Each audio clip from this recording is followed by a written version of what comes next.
Setelah 1 tahun usia anak pertamanya, Cut Meriska akhirnya hamil lagi. Sebenarnya berapa tahun sih jarak ideal kelahiran anak? Kita akan bahas di video ini, tapi sebelumnya intro dulu.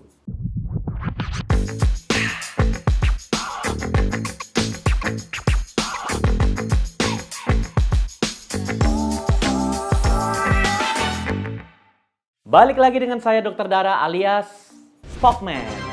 Di channel ini kita akan membahas masalah kesehatan wanita, khususnya kesehatan reproduksi wanita dari kacamata seorang Spokman. Cut Meriska akhirnya hamil anak kedua pada saat anak pertamanya sudah berusia 1 tahun lebih. Jika kehamilannya sehat dan lancar, maka persalinan akan terjadi tahun depan sehingga jarak anak pertama dan kedua sekitar mungkin 22 bulan atau kurang lebih 2 tahun kurang 1-2 bulan lah. Apakah ideal jarak persalinan seperti ini? Menurut Journal of the American Medical Association atau JAMA, jarak ideal antar kehamilan adalah 2-5 tahun. Jika kehamilan kurang dari 2 tahun dianggap mengganggu kesehatan karena si ibu belum benar-benar pulih dari persalinan sebelumnya dan masih dalam masa menyusui. Sedangkan kehamilan di atas 5 tahun tergolong jarak yang terlalu jauh sehingga ibu akan beradaptasi kembali dari awal seperti memulai pengalaman kehamilan pertama kali. Dari sisi medis, jarak kehamilan antara 2-5 tahun merupakan rentang waktu yang aman karena keadaan rahim ibu sudah kembali normal. Hormon estrogen dan progesteron juga sudah kembali normal.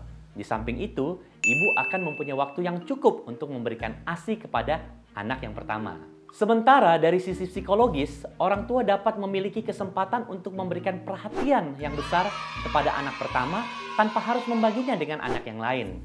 Tentunya orang tua juga dapat mencukupi kebutuhan anak dengan lebih maksimal. Berbeda halnya jika Anda hamil saat anak masih dalam masa tumbuh kembang yang krusial. Bisa dibayangkan tuh, hamil muda masih mual muntah, harus ngurusin bayi yang pertama yang masih usia 1 tahunan. Kan double lemesnya. Bagaimana jika jarak antara kehamilan pertama dan kedua kurang dari 2 tahun?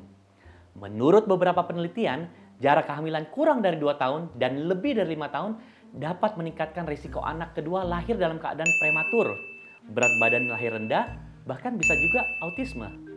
Resiko terjadi perdarahan pasca persalinan juga menjadi lebih besar, terutama jika persalinannya kurang dari 2 tahun. Selain itu, jarak kehamilan pertama dan kedua yang berkisar 2-5 tahun merupakan periode pola asuh yang terbaik. Kurang dari waktu tersebut akan berpengaruh pada psikologis anak pertama, karena perhatian untuknya terbagi dengan adiknya.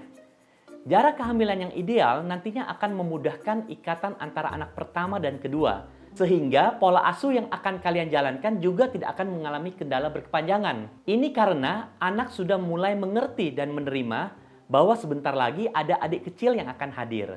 Mereka akan belajar menjadi leader buat si kakak dan tentunya follower buat si adik.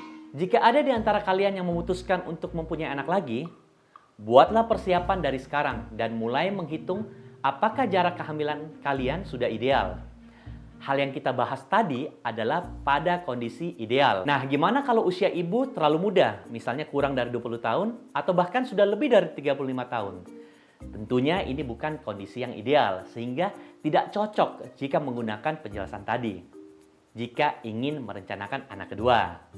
Untuk lebih jelasnya, nanti kita akan buat video berikutnya guys, mengenai kehamilan remaja atau kehamilan di usia lebih dari 35 tahun.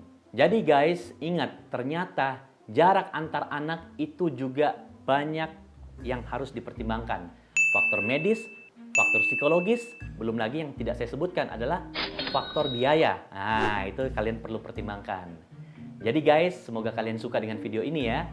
Jangan lupa di like, share, dan berikan komen. Bye. Sementara dari sisi psikologis,